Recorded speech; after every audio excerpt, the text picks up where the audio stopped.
Okay, hey folks. We didn't have time to finish up one last important thing when we were in class together on Wednesday, so I apologize. It's taken me a couple of days to get to this. You can probably tell I've got a bit of a head cold, and I didn't want to be as nasal as I was yesterday when I was recording this. So, anyway, the last thing that we have to kind of cover and talk about is this foundational principle about what buffers do. Now, we talked about pH, and obviously pH measures the proton concentration of a solution, and it's what we now really need to do is give that a little bit of biological context. So in your body, you cannot tolerate the kind of like dramatic variations in pH. So dramatic variations in the in proton concentration. So cells and proteins and other molecules are sensitive to changes in the proton concentration of solutions. And so biological systems have to regulate pH, and they do that using a system or set of systems called buffers. Buffering is a chemical phenomenon. So this is really just applied chemistry. And so the foundational principle here is that buffers are a mechanism for regulating pH. So we're going to take a look at one example of this, and we're going to take a look at the classic example of the blood buffering system. Now there's actually several ways in which pH of blood and many biological systems is buffered.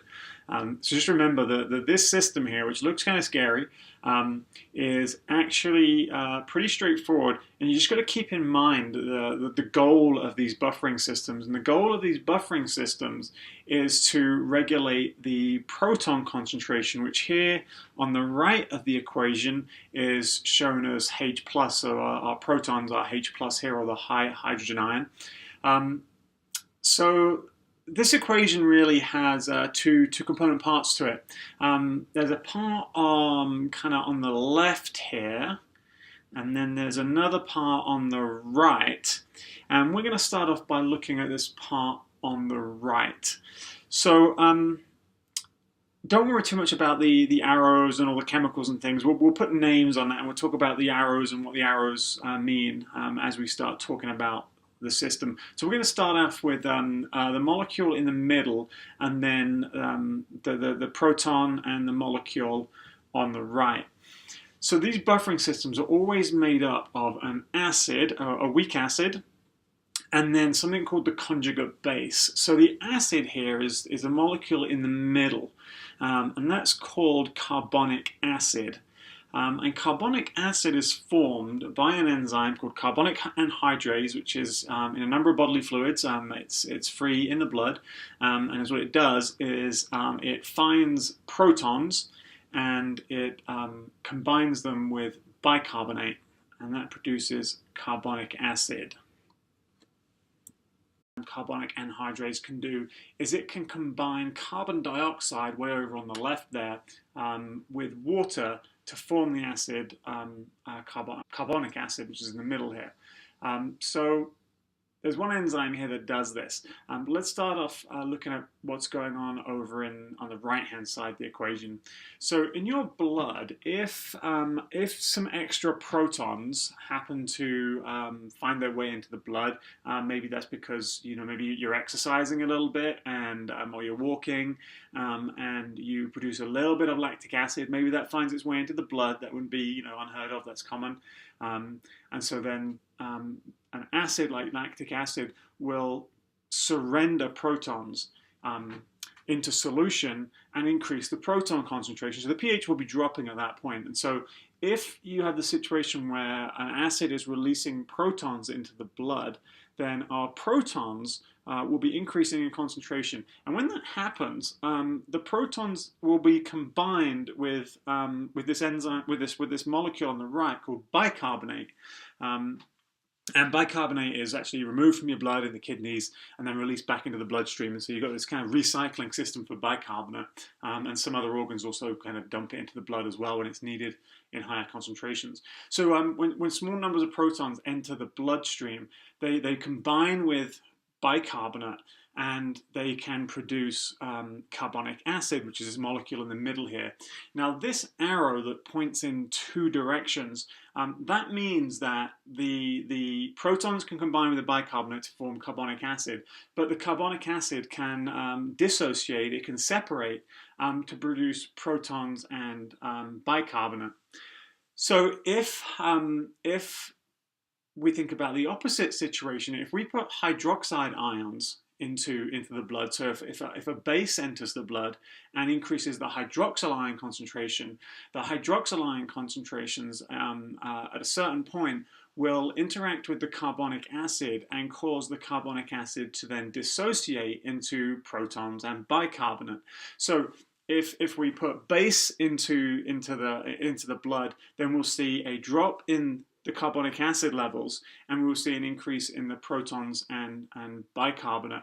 But if we put protons, if we put acid into the bloodstream, then what we'll see is that the proton concentration will go up initially, obviously as the acid dissociates, and then those protons will combine with the bicarbonate, so the bicarbonate levels will drop a little bit, but the carbonic acid levels will go up a bit. So what you've got is this kind of fluctuation of the concentrations of carbonic acid and then the conjugate base, which is bicarbonate. And so people think that there's a steady, stable state, which is true, but it's this slight oscillation. Excuse me, this is my head cold. Excuse me. There is this slight oscillation around this steady, stable state. So the bicarbonate and the carbonic acid are doing this in the bloodstream, changing very, very marginally, and that's what the buffer system is doing. So the conjugate base and the acid are just going up and down and up and down. As one goes up, it gets pushed back in the other direction. So that's the part on the right, and that's really the kind of acid-base part of the chemistry of the blood buffering system. So what about this part on the right-hand side, or the left-hand side, I guess you're looking at the acid-base parts on the right, the carbon dioxide and the water, and the carbonic acid is on the left here. So what's going on there? You can also regulate blood pH by changing, for example, the ventilation rate of your lungs. So I mean, if you're exercising hard, for example, then you're going to end up with carbon dioxide in the blood, and you'll need to expel that. And so you can change your ventilation rate, and you can change the volume of gas that you're expelling and bringing into your body, and that will change the carbon dioxide levels in your blood. Don't worry about the water too much, because that's in such massive abundance, and you don't really regulate it per se. So if you need to also kind of regulate the blood pH, you can change the carbon dioxide concentration in the blood, and you do that by changing the ventilation, the respiration rate and the respiration volume, called the tidal volume. So what we could think about happening there is that if I reduced my respiration rate, so if I started breathing very shallow and don't try and do this at home, and if I fall over I have a standing desk, so if I fall over, I've done this too extremely. But if I were to increase my carbon dioxide levels, and I would do that by reducing my respiration rate, reducing my breathing rate, reducing the volume of my breaths, so my tidal volume drops. And so if I really, focused on doing that, and right now I'm a little bit out of breath because my nose is blocked up and I'm talking kind of fast. So right now I've actually probably got pretty high carbon dioxide levels in my blood because I'm a little bit out of breath. So in my blood, the carbon dioxide levels are increasing a little bit. And so when the carbon dioxide levels go up, the concentration of the carbon dioxide has increased. And so that means I've got more molecules per unit volume. You've got to go back and think about concentration.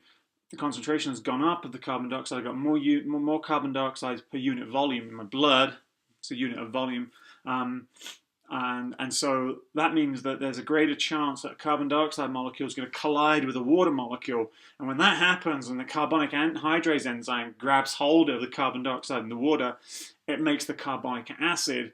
And then, depending on the blood pH, the carbonic acid could dissociate to release a proton and the conjugate base bicarbonate. So if you regulate the levels of carbon dioxide in the blood, you're going to be changing blood pH. So that's how the two sides of this work together. The acid-base chemistry is on the right-hand side as you're looking at it, and then and then the kind of like control by respiration and breathing volume is kind of on the left hand side, and those two things both work together to keep your blood pH just doing this. And this is just one example of a buffering system. You find them in lots of body systems. This actually also works in the duodenum, or as my people say, the duodenum, to regulate the pH in the duodenum. So that's the blood buffering system. Kind of complicated. Some animations and some videos to watch in Canvas. As we kind of finish up here, excuse my sneezing. A couple of clicker questions. Now these will be in Canvas as a set of clicker questions, so we won't pause on that. I really would encourage you to use the practice problems in Canvas. There's a lot of practice problems there, and you really have to practice with this stuff. There's a lot of quantitative stuff, there's a lot of chemical stuff, and so we've talked about kind of the metadata from class, and you can pick up the metadata from this short video as well. I really want you to focus on the practice opportunities you have, so that when you sit down in an exam, you've got lots and lots of kind of practice under your belt. Use the learning outcomes. They will tell you specifically what to focus on. We're going to talk about learning outcomes and how you use them a little bit next week. Next week we're getting into organic chemistry. That's the chemistry of carbon, and we will lead that into our discussion of the first two sets of macromolecules. We'll start with lipids. Some people don't say they're macromolecules, but we're going to include them just for the sake of classification. So we do lipids and we do carbohydrates, and we'll talk about those next week. Okay, that's all I've got. It's the end of this week's material. So I'll sign off here, and I will see you next week.